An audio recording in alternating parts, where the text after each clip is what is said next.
2025 मध्ये भारतामध्ये फोर्ड परत येणार होतं. एक तगडं कमबॅक करणार होतं. पण अर्धे 2025 पूर्ण झाले तरीही फोर्डच काय, पण फोर्डचं नावही आपल्याला कुठेही चर्चेत पाहायला मिळत नाही. ॲक्च्युअली झालं असं 2021 मध्ये ज्यावेळी फोर्ड भारत सोडून गेलं, त्यावेळी भारतीय लोकांमधून खूप सारी अशी डिमांड क्रिएट झाली की फोर्डने भारतामध्ये परत आलं पाहिजे. फोर्डच्या ज्या इकोस्पोर्ट, एन्डेव्हर आणि मस्टँग सारख्या गाड्या भारतीय मार्केटमधून किंवा भारतीय रोडवरून गायब नाही झाल्या पाहिजेत.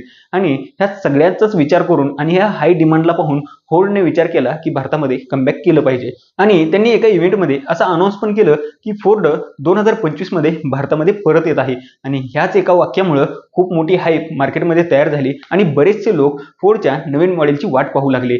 पण 2025 मधला जानेवारी संपला, फेब्रुवारी संपला, मार्च संपला, एप्रिल संपला आणि आता मेही संपत आला, तरीही फोर्ड येण्याचे कुठलेही अधिकृत संकेत या ठिकाणी मिळत नाहीयेत. फोर्डने असं कुठेही आता अनाऊन्स केलेलं नाहीये किंवा त्यांचे त्या पद्धतीचे कोणतेही काम या ठिकाणी दिसत नाही. त्यांच्या नवीन मॉडेलची टेस्टिंग इंडियन रोडवरती आपल्याला पाहायला मिळत नाही. यासोबतच त्यांचे जे वर्कशॉप आहेत किंवा शोरूम्स आहेत या ठिकाणी कुठलीही हालचाल किंवा कोणतीही पोस्ट फोर्ड मोटर करून याबद्दल आलेली नाहीये. याचं कारण असं मित्रांनो, भारतामध्ये फोर्ड येताना आता खूप विचार करून येणार आहे आणि ते रिव्हॅल्युएट करणार आहे की भारतामध्ये आता येणं सेन्सिबल आहे की नाही. कारण जर का अगोदर आपण पाहिलं तर फोर्डच्या गाड्याकडे भारतीय लोकांनीही पाठच फिरवली होती.